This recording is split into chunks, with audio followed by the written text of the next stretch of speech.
আজকে আমাদের নেপালি সাগরকলা চারা যাচ্ছে শেরপুরে, বগুড়া শেরপুরে যাচ্ছে। তো এই চারার আমাদের চারা কোয়ালিটি গুলো দেখেন, 400 পিস সাগরকলা চারা যাচ্ছে। এগুলো যেহেতু আমাদের একটা ছোট গাড়িতে যাবে, সেহেতু আপনার একটু বড় সাইজের চারা দেওয়া হয়েছে। তো আমি সবসময় রেফার করি যে এই ধরনের আপনার ছোট চারাগুলো, এই ধরনের আপনার ছোট চারাগুলো সবচেয়ে সুইটেবল।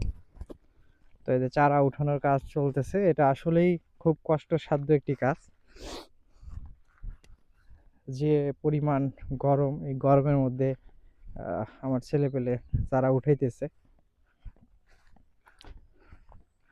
এখানে ঘাসের পরিমাণটা অনেক বেশি আসলে।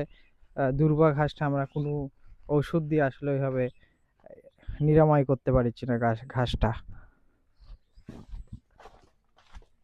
এই যে প্রত্যেকটা গাছই আমাদের ভরপুর চারা কলা আছে। আপনাদের দেখানোর চেষ্টা করি যে কলার চারা তোলা, এবং এগুলো আসলে এই যে একটা বাহিনী আছে, এই যে ঘাড়ে করে সে বয়াইতেছে। এটা আসলে একটা গাছ ভেঙে গেছে, কলা ভেঙে পড়ে গেছে কলার লোডে। এই যে আমাদের মন্টি ভাই খুব দক্ষতার সাথে এই যে কলার চারাগুলো নিয়ে যাচ্ছে। ভাই অল্প করে নিয়ে যাও, অল্প করে নিয়ে যাও। খুবই ভালো ছেলে, পরিশ্রমী ছেলে। এই যে আমাদের সবচাইতে আপনার লাগানোর জন্য সুইটেবল চারা হচ্ছে এই যে আপনার কাটা চারা। দেখছেন কাটা চারা, এগুলো আপনার 5 কাটা 6 কাটার চারা। এই ধরনের ছোট যদি সুচলো টাইপের আপনি 400 চারা দিয়ে 1 বিঘা বাগান শুরু করেন, তাই মনে করি 400 চারার ভিতরে আপনার হয়তো 5-10টা চারা মারা যেতে পারে। কিন্তু যখন আপনি এই বড় সাইজের চারা দিয়ে বাগান করবেন, তখন চারার মারা যাওয়ার প্রবণতা বেশি থাকে। এই যে সবচেয়ে সুন্দর চারা এই যে এই ধরনের চারা, বা এর থেকে আর একটু যারা বড় চান, এই যে এই চারাটা একটু ভালো, 1.5 ফিটের চারা। আজকে আবার ওই যে কলা বাগানে পরিষ্কারের কাজও চলতেছে। দুই বাহিনী আমার পরিষ্কারের কাজ চলতেছে। এই যে আমাদের এখানে যে কাঁদি যে খুবই খারাপ তা না, এই মাটিটা আসলে কলা চাষের অনুপযোগী একটি মাটি। তারপরে আমরা চ্যালেঞ্জ নিয়েছি যে এই মাটিতে আমরা কলা চাষ করব। এবং সবচেয়েতে যেটা জরুরি, এখন বর্ষাকাল, কলা গাছের গোড়া এভাবে পরিষ্কার করে দিচ্ছি। দেওয়ার পরে হয়তো আমরা কিছু সার দিব। একটা কলার কাঁদি আপনাদেরকে দেখাই, একেবারে ম্যাচুইট হয়ে গেছে। দেখেন এটা হচ্ছে কি পরিমাণ মোটা কলা।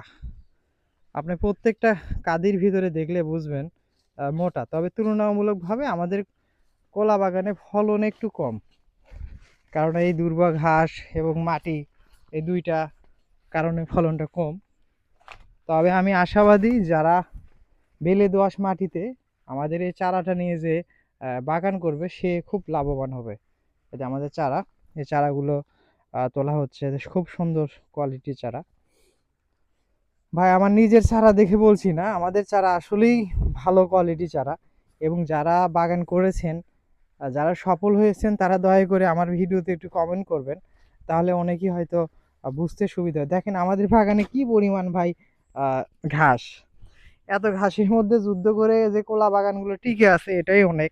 কারণ আমরা আরও অনেক বাগান আছে, এই কারণে এই বাগানের যত্নটা আমরা করতে একটু গাফিলতি করে ফেলছি। তবে ইনশাল্লাহ সবগুলো আপনার জঙ্গল পরিষ্কার হয়ে যাবে, একবারে পুরোটা ক্লিন হয়ে যাবে। সবাই আমার স্বপ্ন অঙ্কুরের সাথে থাকবেন। স্বপ্ন অঙ্কুর স্বপ্ন দেখে একদিন বাংলাদেশের প্রত্যেকটা জেলায় আমরা হচ্ছে এই কলার চারা পৌঁছে দিব। অলরেডি সব জেলায় আমরা পৌঁছে দিয়েছি। যে আমাদের এক ভাই চারা উঠাইতেছে, দেখেন কি পরিমাণ একটা চারার পিছনে কি পরিমাণ কষ্ট। দেখেন আপনারা শুধু সফলতা দেখেন, এই যে এইরকম একটা জায়গা থেকে একটা চারা তোলা, পুরো শরীর একবারে ঘেমে যাচ্ছে। এবং একটা চারা তোলা খুবই কষ্টকর একটি কাজ। তো সবাই ভালো থাকবেন, স্বপ্ন অঙ্কুরের সাথে থাকবেন। আসসালামু আলাইকুম।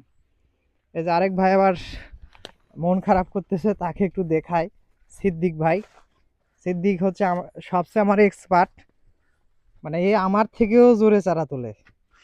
এই যে চারা উঠাইতেছে। তো সবাই ভালো থাকবেন। আর যাদের নেপালি সাগরকলা, রঙিন সাগরকলা, মেহের সাগর, যে কোনো সাগরকলা চারা লাগলে আমাদের সাথে যোগাযোগ করবেন। ইনশাল্লাহ আমরা আপনাদের গন্তব্যে পৌঁছে দেব।